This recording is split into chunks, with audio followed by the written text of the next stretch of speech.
Ano? Pangilamos ba to? Ani? Same-sex marriage? Na-debate na naman! Hindi mapapalitan ng isang lesbian ng isang ama.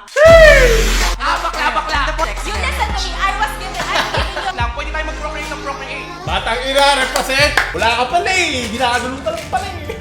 Kasi mga kasaro ko nga pala si Paolo. At ngayon, dadaan daw natin ng mga LGBT meme. Here go! Sabi ko sa'yo, lahat dito kasama. Gusto mo maging paglaki mo? Sundalo pa! Ay! Pala! Harap sa kaliwa! Ang daliri lang. Ang ganda! Bakit gusto mo maging sundalo? Hulihin ko ang mga bakla. Tanong ka pa. Cancelled ka. Ako, bakla ako no. Yan, nyoging pa. Sinong bakla dito? Taas kamay! Pwede pakita yun pa dyan. Mabuhay ang bakla ng Pilipinas! Mabuhay! Nyoging yan, nyoging Members! Yan. Sunod. Cute daw ako, guys! Guys, totoo, bakit ako? Guys, cute daw ako! Ako nagamit mo yun. Ang tagal mag-reply sa'yo, no? Antay-antay kasi. Pangatlo ka pa. Nasa pangalawa pa siya. Crazy humor! Sunod. Kali kay Donnie. One time, gusto mo. Alam ko to. Sinuntok niya to eh. Tapakin ko yung sarili mo. Hindi ko pwede pakita to eh. 1, 2, Wag! ay, last kuya, Ano? Kinabahan ka. Buti na lang in-edit niya kasi. Basta sinuntok niya. Kaya hindi ko pwede pakita. King Burso. Kali kay Ethan. Bago na tayo paborito. Bakla ngayon. Nasaan na iba? Nasaan na mga tomboy? Puro na lang kayo. Pati ba naman sa LGBT, mas importante yung lalaki? Ano ba naman yan? Happy lang. Sunod! Anong kilala ko to? Hi, I'm Bloody J. I'm an addict. Si Ryan! Yes, I'm happy. Alam ko dito sa video natin, diba? Si Ryan. Nabalag si LGBTQ. IA++, A-, kompleto lahat. Takbo, kala ko tuloy GTA dahil dun sa watermark plate. Ang dami nagsasabi sa akin na mukha daw akong siga at basagulero. Kaya na-discover ko na Magbakla na lang. Bakit? Iwas ka na sa gulo. Iwas Wala ka parang pa sa arwana. panghusga ng mga chismosan yung Ano ba kapitbahay. talaga? Joke ni daddy daw sabi ng bakla pero nung sila... My God! Ano ba? Magkaiba ang abuse sa klase ng BDSM pero... Sino homophobe dyan? Taas yung kamay nyo para makancel na kayo. Anong 2022 na?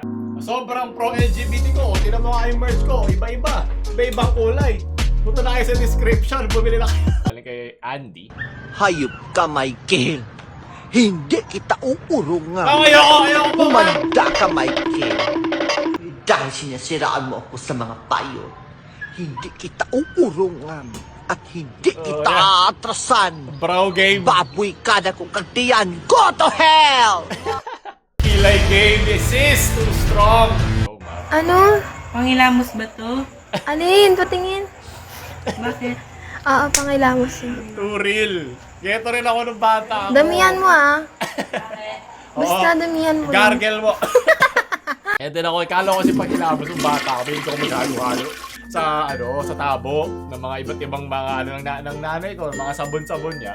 Pampuday pala yun, kaya parang mukha akong puday. O daw nahilig ako masyado sa puday. Waste ligo at oh my shalan. Tank build. Happy Pride! Sunod! Gora Bells ang lola niya sa Nini Stop para magbayla meslu ng mga nyoging. Siyempre, kailangan ko mag-breakfast load.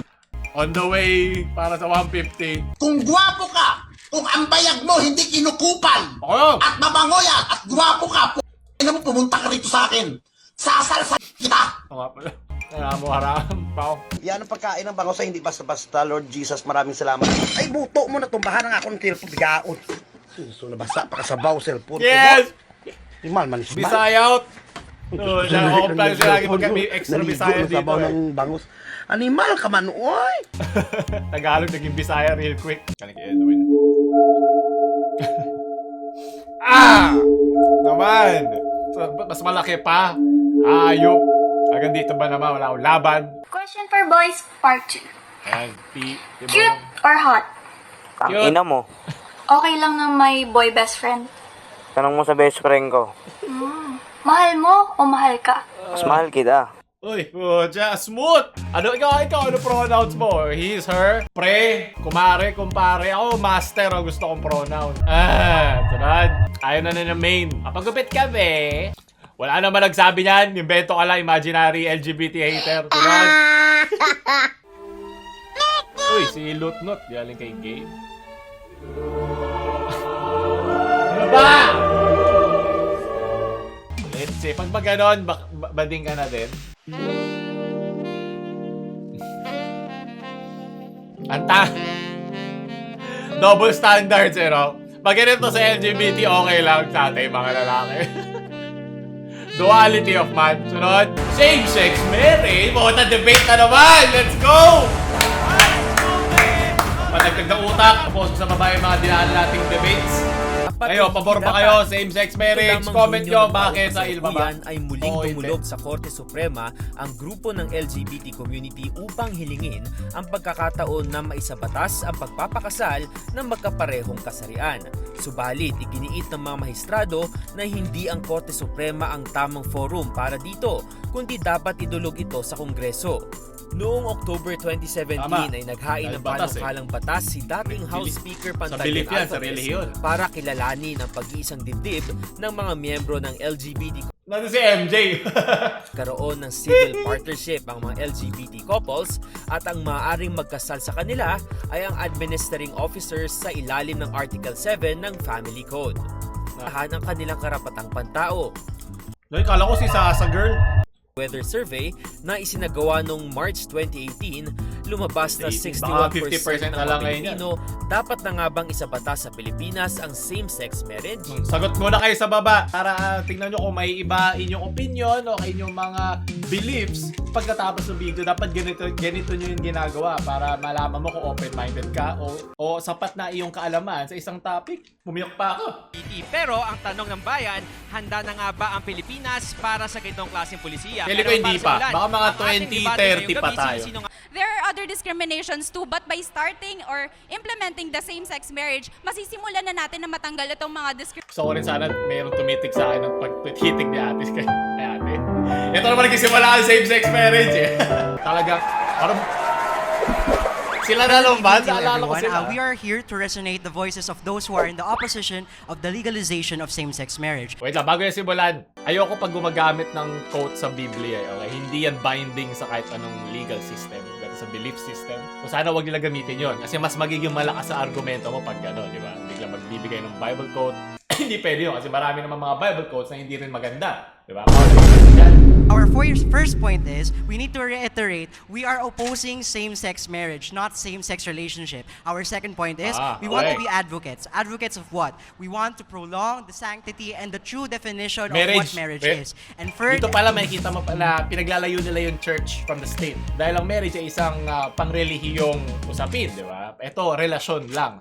Our last point is, you cannot turn a moral wrong into a civil right. That's What? What? Ano? You can't turn a moral wrong into a civil right. Catchy siya. So for us, we believe that same-sex marriage can never be called true marriage because the two things are very different. For example, the purpose of true marriage between a male and a female is to provide a normal, stable, affectionate, loving, and moral environment for us, for the children. But whereas I believe that the purpose of same-sex marriage is the personal gratification of two individuals to have their rights. It's not about the children itself because marriage is made because of the children, because of procreation. And of course, same-sex marriage is against the natural law, which natural law governs all of us humans, and procreation is a purpose. Procreation is Ano ba yung natural law? decided by natural law that it Ano is ba yung natural our law? duty. Wait, hindi lang, so hindi lahat. So ano, so, hindi lang sa natural law makikita to. Okay, may kanya-kanya. May kanya-kanyang meaning ang natural law. Hindi siya objective, subjective siya. As male and female to procreate, the act of procreation has a purpose. It is to the betterment of the society for the generation to continue. But contradicting that contradicting procreation will disinvalid the meaning of marriage. Why? Because Okay, it why? is because it is Simp! simple. Because we know that same-sex marriage is against the objective Okay. norms of morality, and it is surely against Naku po. natural law. Thank you. Salamat. Wait. Ano daw? What? Ano? Same-sex marriage is against the objective norms of morality. Nakakaintindi, hindi talaga objective ang morality. Very, very subjective. Pero, patuloy muna natin. Hindi to Surely tungkol against sa akin. natural law. Thank you. Salamat, Okay. salamat, Sean. Ito ang sinasabi, I would like to emphasize that marriage, gender, and family, Iba-iba. yung meaning nila is nag-e-evolve, okay? So, Yes. ang marriage, kung isa-search nyo, everyone watching the show, na pag tinig nyo sa Merriam-Webster Dictionary, your mobile app, makikita nyo na ang meaning ng marriage is the relationship between a husband and a wife. And also, nakalagay din doon na it is a relationship between same sex. So, nire-recognize natin na pwede nang magsama ang same sex or Yep, kasi Western ang Merriam-Webster. Tingnan natin. Kasi ito, real-time natin pwede i-check yung sinasabi nila, di ba? Marriage. The principal point of this has to do with marriage between people of the same sex of interest or sa ibang bansa yun. So, di ang pinag-usapan dito. Ewan ko, hindi mo pwedeng gamitin yun. Kita mo, hindi ako pro-anti. It's kailangan lang ma-build mo yung argument mo ng smooth. Yun yung point natin sa paghahanap ng katotohanan. At magagamit mo ito sa iba't ibang parte ng buhay mo. Diba? Huwag mo lang gamitin sa comment section ng Facebook dahil sobrang asim at baduy yung mga tao doon. Hindi ka makakuha ng magandang sagot na. Pero sa ano lang, tropa-tropa, sa iyo jowa mo, parang ipagtalo ka. Most likely, matatalo ka pag sinabihan ka na, di mo na ako mahal! old marriage and also the gender. Ano pag-aralan natin sa UCSP natin, senior highs na kinikilala natin o nire-recognize natin yung male, female, gay, lesbian, asexual, or whatsoever dito sa ating society. And Diba, third, yung gender family. identity. Na pag-aralan natin sa personal development na dun sa subject natin na personal development na hindi lang tayo restricted sa family na nuclear and extended, but kinikilala din natin yung gay and lesbian family, foster family, adoptive family, single parent family, and so on. So, Alright. kinikilala natin nga yung Okay. gay and lesbian family Time. na nag-exist. Thank you so much, Justin. Basically, ang gist ng sinasabi niya sa Sky, na as a social construct, itong mga meanings ng family, marriage, nag-e-evolve yan throughout the times. Anong masasabi mo dyan, Ben? So we are using marriage here. Don't forget that we have our constitutional law, which is under the Article 2, Section 6, which is the separation of church And and state. and the Constitution itself. Ano ba yung meaning nun? Meaning nun, maprotektahan yung Okay. magkabilang Pwede party, yung magkabilang panig. So, kung ano yung matter ng kabila, matter ng kabila. So, hindi natin mapapakialaman yung marriage that has been long established by Christians. Pero, hindi naman namin sinasabi na it was originated by Christians. Tama. It was long been established and used Even Christians, so. which is, it is because of divinity and divine marriage.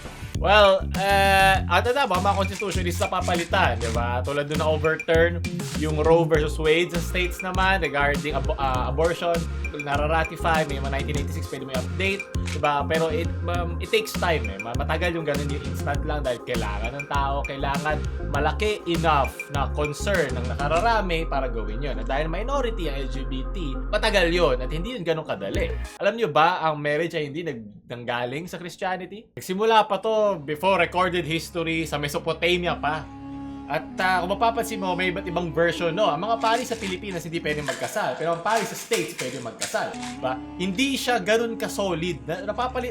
Mayroon siya mga iba't ibang variation sa pagkakaiba, depende sa kultura na maipupush ng mga laws behind it. So, hindi ganoon ka-objective yung mga batas na kinaikutan doon. Kaya nga, di ba, sa India naman pwedeng marami, di ba, may mga ganon. Importante daw na mapanindigan yung separation ng church and state. Yun Ikaw, napanindigan ka ba? Wala ka, di pa kayo kasal. Naniniwala ako na sa pagpapatupad nito ay isang kalapastanganan sa batas at simulain sa Bible. Tinuturing ang kasal na sagrado at banal na institusyon. Ito kasi yan, marami kang mga laws na kasama rin pag kinasal ka. Masababa taxes mo, may mga iba't ibang programa na pwede mong gawin. At kung kayo ay LGBTQ couple, hindi nyo ma-avail yun dito sa Pilipinas. Kasi hindi kayo kasal, hindi kayo pwede magkaroon ng kasal. Karamihan sa mga Pilipino ay mga Kristiyano at Katoliko. Handa na ba ang ating bansa para sa pagpapatupad ng same-sex marriage? Said na hindi pa daw handa ang Pilipinas pagdating sa same-sex marriage. Pero this 2018, sinabi lang ng ating ni President Duterte na if that will add to their happiness, I am for it.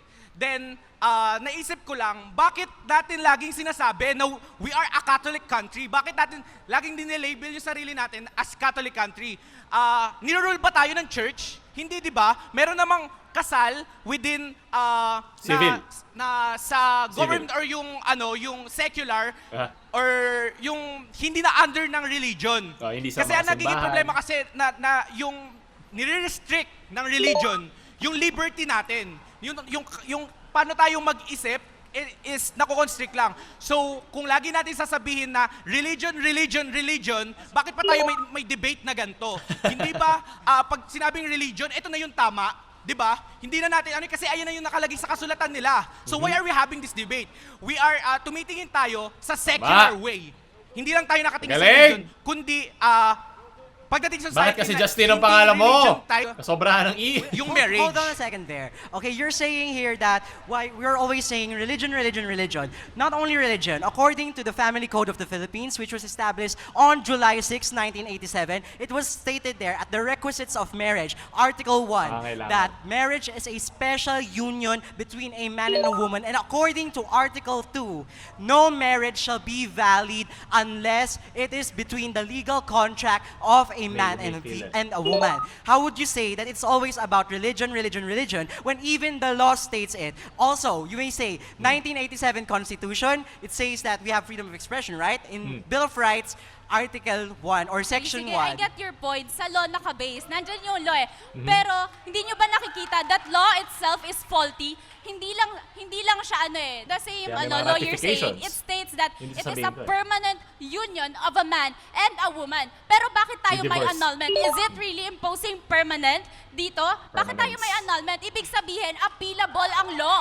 Law can be changed. So why are we putting family code here kung pwede naman pala i-appeal? This is what we're saying. I-appeal natin kung ano yung nakikita natin sa sa society natin because the society transcends and the law shall cease. Actually, Miss Sansa, you're trying to go away from the topic. Miss Sansa, please listen. You're talking about annulment. We're talking about same-sex marriage. Annulment is different from same-sex marriage. Why? Because in annulment, it is when two people, where one party is abused. That's why there's an annulment, there is divorce. Meanwhile, in same-sex marriage, it is a unison of a man and a man, a woman and a woman. Those are two different things. Why would you try to compare them? But what my co-debater trying to say is another example. She's just saying that the law is pwede pang mai-appeal.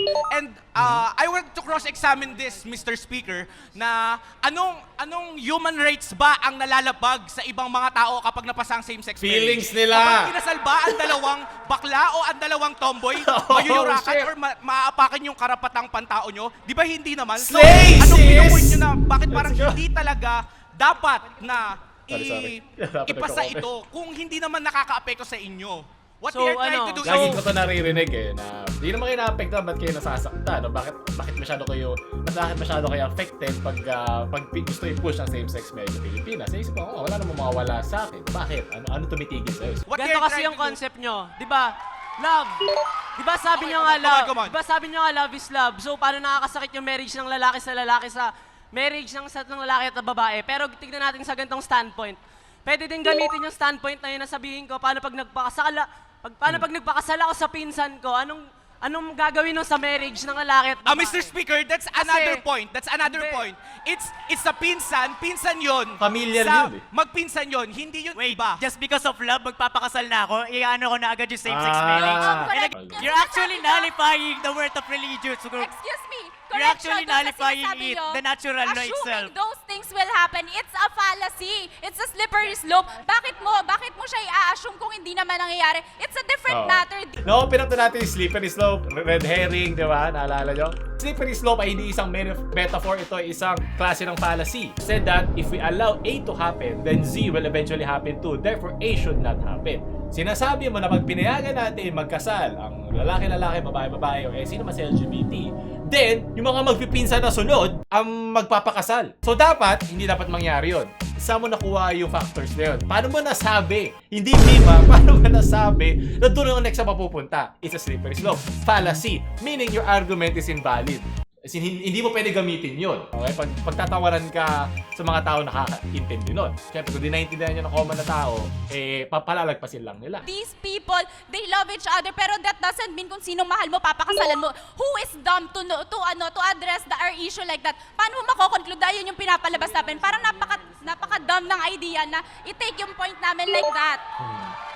So yun na rin, inamin nyo na rin na ang marriage ay hindi all about love, hindi siya all about emotional attachment na pinagpipilitan ng same-sex marriage advocates. Hindi siya ganun. More than that siya. Something divine siya. Kaya nga nire-relate natin siya sa religion because saan ba nag-originate ang marriage? From procreation. And procreation is also related to religion. What we are pointing out is marriage is secular. Secular, okay, hindi siya pwedeng pakialaman ng religion lang. I mean, pwedeng magpakasal na hindi. Sandali, nung mga panahon ba ng caveman, nagme-marriage sila? Hindi ba, uy, gusto ko babae, bong, papaluin sa... Ganun lang. Simula pa lang tayo mag-evolve. Hindi pa natin naiintindihan bakit kailangan natin mag-procreate. Diba? Bakit nga natitigang para mag-procreate? Diba? May feelings ba? Attachment yan? Meron ba wala? Blah, blah, blah. Very complex yan. Pero kung sasabihin mo lang na nag-originate yan sa relihiyon, tandaan mo, dala-dala lang ang relihiyon dito ng mga Espanyol. Hindi ba sa mga maging relihiyoso?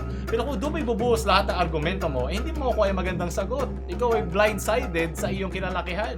Kailangan open-minded ka. Hindi naman kailangan dahil mali ka eh. Diba? Andito tayo para malaman ang katotohanan. Bumuo ng sarili nating worldview.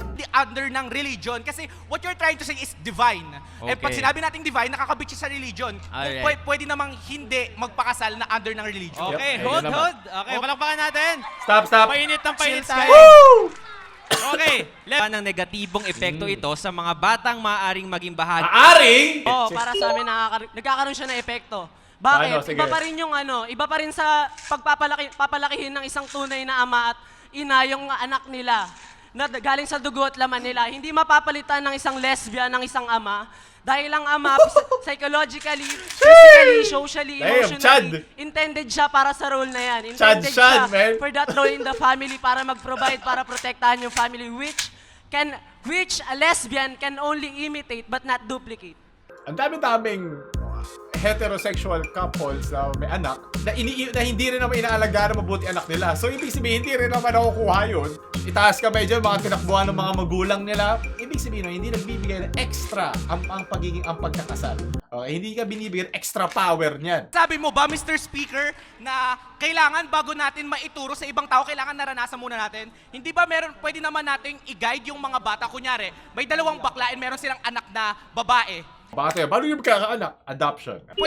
Pwede naman nilang ituro yung nalalaman nila tungkol kunyari sa menstruation or mga pambabaeng things or concerns. Di ba pwede naman nilang... Babae moments. Kasi makikita natin na magiging less yung discrimination. Mas tatanggapin ng mga bata or yung mga nung next younger youth generation na sila is pwede na lang tanggapin yung pagiging gay nila. They can be true to who they are. Hindi na sila magtatago kasi alam naman natin na may discrimination. Pag tinawag ba kita, babae, lalaki, discriminate ka? Hindi. Pag tinawag kita, bakla. And the point is, you're promoting homosexuality inside the family. Okay, you keep on reiterating na di ba nila pwede ituro. Just what my co-debater said. You can imitate, but you cannot duplicate. Those are two different things. You cannot duplicate something that is already a role of a father. Di mo pwedeng sabihin, pwede siya maging tatay. Kaya niya maging tatay. Ang tanong, tatay ba siya? Tatay ba talaga siya? I will give you a situation. In the 50s noon, interracial marriage is not allowed. Kasi maitim ka, maputi ka. So kung maputi ka, maputi lang pakakasalan mo. Interracial marriage, andyan yung racism. Which is different from same-sex marriage. Yes. Which is different from same-sex marriage. You listen to me. I'm giving you an example. So through time, this kind of stigma, nawala na siya kasi inalaw na natin ang interracial marriage. The same goes dito sa same-sex marriage. If we're going to turning point na tayo, kumbaga. Huwag natin baguhin Hindi natin natin binabago. I'm i-relate yung saying ano, the same sexuality situation. ng isang tao. I'm saying Nainis na naman ako sa ganito eh, kasi wala mga timer. Siguro, it's fun, pero di mo kasi na-explain yung thought mo across. Kung hindi ka pa tapos sa sinasabi mo, biglang may magsasalita sa'yo. Mahirap yung gano'n, kaya ako pinopost ko kung kaya ko eh. Pero sa ganito klaseng debate, wala wala nagkakaintindihan. So, okay lang. Sana gawin ulit to ng iba pang schoolmates ng mas maayos. Gusto ko maging judge doon. Dila ako sa gilid eh. Wala ka pala eh! Ginagulong ka lang pala eh! Waka mo ka sa tenga! Dila ako! is that Kasi the yung race ng society isang tao, transcends. hindi yan hinder The para society maganda siya sa transcends. marriage. Hindi lang- Ang race ng isang tao ay What hindi happens hadlang. now is not gonna Naging hadlang nga eh. Hindi hinder, naging hindrance. Naging hindrance nga siya, ibig sabihin, naging harang. So what True I'm purpose saying, of marriage, hindi sa hadlang. Hindi niya binabago yung definition of marriage.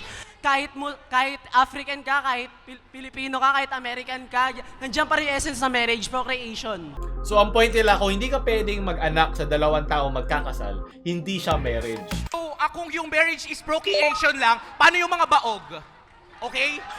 So, wait lang. Sige, sagot. So, Sige nga, I will maganda give yun, you an analogy.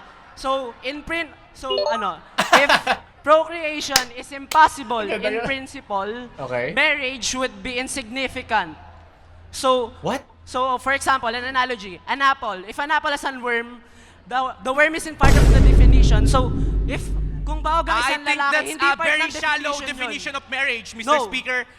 Kapag sinabi natin to procreate lang, pwede tayo mag-procreate ng procreate. But what we are trying to Batang point out ina, is represent! love. Ayun, Love oh, yung pinaglalaban usapin na ng mo. love, Sky. Total, wait lang ha, wait lang. Mahirap wait talaga. lang. Okay. Mahirap talaga pag pinag-uusapan yung love. Total, nasabi. Okay, nagkakamouflage siya si Kuya sa likod. Bakit kakulay mo yung pintura? Wait, hindi yung pinasagot yung sa baog eh. So, ibig sabihin insignificant na kasal kung baog ka? Weird no? Ako, hindi ako doon. Hindi ako part doon. Ang dami mo makukuha ang pro sa government, lalo sa Pilipinas, kung kasal ka. Well, hindi ko sinasabing gawin nyo tong marketing strat para na magkasal kayo. We know that family is nagkakaroon siya ng ibang meaning through times. Nagkakaroon tayo ng iba't ibang klase ng family. And so, marriage is also nag-e-evolve yan. Hindi lang... So ano yun, hindi walang lang- consistency yung batas na sinusunod natin. Kapag Yes, nagbago yun, because- susundin yes, agad because- natin. Yes. Pag Yes. magbabago, ano na susundin natin? Nag-e-evolve ang... It's evolving, but it's changing. Isip lang natin na dapat dito lang tayo sa natural way. We're in na nagbabago naman na nag-e-evolve yung Justin, society I think natin. we are not constricted. We are guided to what we should know. Kasi iba pa rin yung restriction. Sabihin mo restricted tayo na kailangan lalaki, babae lang. I think it's guiding us eh. Kasi nung una pa lang sa preamble ng paggawa ng law sa That's a Pilipinas, discrimination, Mr. wasn't Speaker. it vested in the Bible, hindi ba? How could you say na puro religion lang since it vested nga yung Not law eh? all people are Tama yun. believe in Bible, Mr. Speaker. But why Hindi is it lahat that it is pare-pareho written ang- on the hindi preamble lahat of the pare-pareho ang Philippines, ang which is the pinaniniwalaan. abstract Hindi of the current pare-pareho. constitution? We can natin ipabatas a natural conjugation, a legalized conjugation law. Nang sa gayon ay mawala, kasi nawawala na yung essence ng essence ng marriage, have you read books? According to history, Have you read books? ang marriage, hindi naman yan nagmula sa Hindi mo sa kailangan religion sabihin yun, Before religion existed, there is marriage dahil these people, yung mga nomads, gusto nila ma-secure sa So isang that's tao. the point. That is Sinasabi where mo, marriage wala pa yung came. religion nun. The Ibig thing sabihin is- nun, hindi lang puro religion, The thing religion, is, religion. hindi- Ano nagsasabi? idea is Na not kailangan, about- bali Pero mo sinasabi- muna. Out of the way. Alright. Okay, Tama we end it there.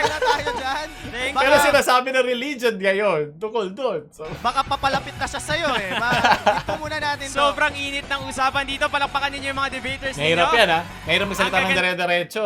Christian. Okay, Christian, meron ka bang tanong? O... Naku, bias to. Crystal pa.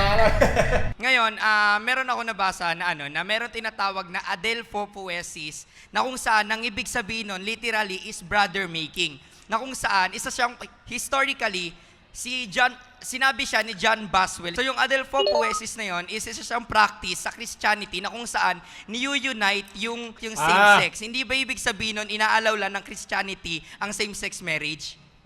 First, let me ask you, is it marriage or brotherhood? Because those are two different things. Brotherhood is wherein I have a friend, I have a male friend, and we are close, we are intimate, but we are not married. I mean, marriage is the union of a Relationship man and a woman wherein versus, there is a special matrimony or it is a special event that unifies them. I-add ko lang, sa mga Spartans, part of history yun, sa mga Spartans, bago sila may laban sa gera, di ba sila pinaka-fierce na mga warriors ng panahon nila, meron silang ginagawa na mag-love making sila. Pero hindi sila mga bading.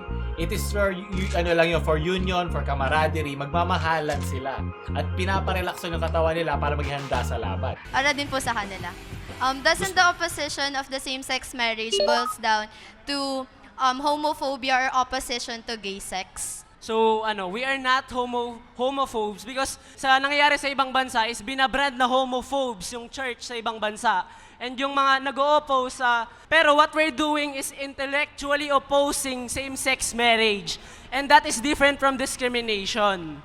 How? And our purpose here is to preserve the sanctity of marriage. not to discriminate anyone or para babaan yung digdigan ng kahit sino. Ano ba, ito yan walang level ang pagsira sa sanctity of marriage. What is sanctity? Na hindi siya natatanggal? May divorce ka sa ibang bansa. Dito nga hindi pwede mag-divorce pero di naman dito nanggaling yung Christianity. Nanggaling sa ibang bansa. Pero sa ibang bansang yun, di ba, natalakay na din natin yung dati. Pwede din sila mag-divorce. Sa Spain, pwede ka mag-divorce para nagkasal kayo after. Dito hindi pwede. Bakit ganon? Hindi ba tinatanggal mo yung sanctity of marriage kung pwedeng gano'n lang pala tanggalin yun? Meaning, hindi ginibigyan ng permanence ang marriage. Ito ay between dun sa dalawang tao, hindi dun sa union nila. They still strictly believe in all Catholic morals, except for being gay. Pagkas ano na lang yung afterthought na lang yun. Kasi sabi ko walang kwenta ang marriage. Sabi ko, hindi yan ang magdadala sa relasyon nyo. Kung married kayo hindi, nasa inyo yan mag-asawa. Tao, hindi namin sinasabi na dahil bakla ka, masama ka na. Hindi yon.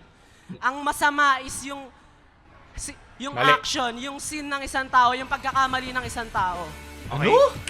Yung action, yung sin ng isang Crazy rapid boots. Hindi ko naiintindihan. Nasira yung mic. Ayos. Hindi ibig sabihin na sensitive yung topic na Tama. Kaya wag kayo maniniwala sa respect my opinion. Yan ang pinakawalang kwentang bobong pwede mo sabihin, lalo na pag mga importante kayong pinag-uusapan. Ang opinion ay dapat sinasaktan. Ang opinion ay dapat tinetest kung maganda yung opinion mo. Meron mga opinion na well-researched, na talagang pinag-aralan yung pinanggalingan, paano ka bumagsak sa opinion na yun. Pero para sabihin mo na, wag mo ako kausapin at respetuhin mo na lang, hindi pwede, lalo pa mga importanteng bagay ang pinag-uusapan. Kung tungkol lang yan sa kinain mo kanina, kung mas gusto mo ba ang kaldereta o menudo, ako kaldereta ako, respect my opinion. Okay lang yun kasi wala namang pakialam kung anong gusto mong pagkain Pero kung respect my opinion tungkol sa fake news, tungkol sa mga binoto mo, tungkol sa mga ganito, sa batas, mga tao involved, di ba? Minority, majority, anything tungkol sa kultura, sa society na ginagalaw mo, dapat pinag-uusapan niya, huwag kayong matakot, huwag kayong umiyak, at huwag kayong mainis. At the end of the day, baka mali kayo. Kasama yan sa paglaki. Para naman hindi kayo naging bata. Ba't nung pinanganak ka, alam mo na lahat sa mundo? Palakpakan naman natin sila. Maraming salamat. Kung mga bata kaya makipag-usap ng ito, sana mga matatanda sa Facebook, YouTube ay kaya din itong gawin. Doon natatapos yung gusto pa ng mga ganito, mga debate, nasa baba playlist sa lahat ng mga ating debates na dinaanan natin dito. Pati like, share sa mga paganda magsalita nyo, friends, sa pagkakita sa pagkakita. Woo!